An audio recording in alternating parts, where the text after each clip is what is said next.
My name's Dan. I served in the Army, United States Army. I was 13 Bravo Field Artillery. I served from 1987 to 1991.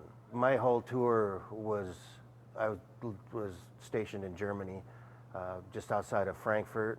I took it very serious, and I really removed the civilian side of myself. I noticed that I wasn't relating to my friends and family. The whole reason I got out was to save my marriage. We weren't fighting, it's not like we weren't getting along, but I really did start loving the Army and the military more than my wife, especially after Desert Storm. That was like the icing. That's what took the last little bit of civilian, the civilian Dan away. That person was gone. Coming back to the world, just the shock of everybody has a different haircut now. Everybody talks different. Everybody dresses different. Nobody talks like me. Nobody acts like me. Nobody thinks like me. I short-circuited. The severe nightmares, the severe social anxiety, not being able to be around crowds. Couldn't go to stores, things like that. And over the years, that got worse and worse to the point where I wouldn't go anywhere without my wife, except maybe a couple, like a sporting goods store or something. When it was any place that had weapons, guns, I was comfortable. It was weird. So I became a recluse. I did drink, but I didn't do it all the time.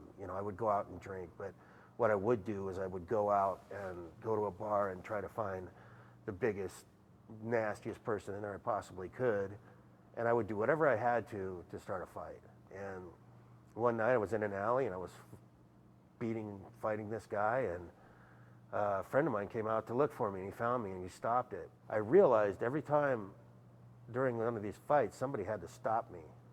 And what if somebody isn't there to stop me sometime, and what if I kill somebody? I realized I needed help, and I went to the VA. I told my wife, I said, I need help. And it was hard. It was incredibly hard to admit that I needed help.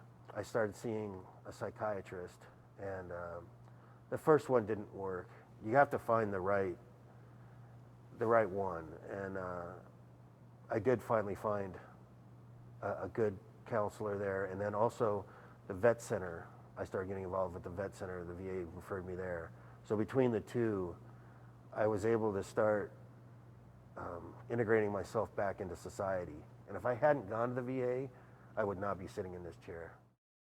When I was diagnosed with PTSD, I did get some relief, because now I have something to look at. I've been told why I act the way I act. Every Marine, soldier, airman, you give them a mission, they're going to succeed. And my mission was to live with PTSD. What I could relate to another veteran is, we were there for each other on the field. And now we're here for each other in the world. We are the only ones that understand each other. If you have an issue, if you're at the end of that road and it doesn't look like there's any way out, go to the VA, because they have people there that understand, and they have people there that care, and they will do anything and everything they can to help you. We've sacrificed so much. Sacrificing your life or your quality of life is unacceptable. Don't give up on yourself. Go get the help you need.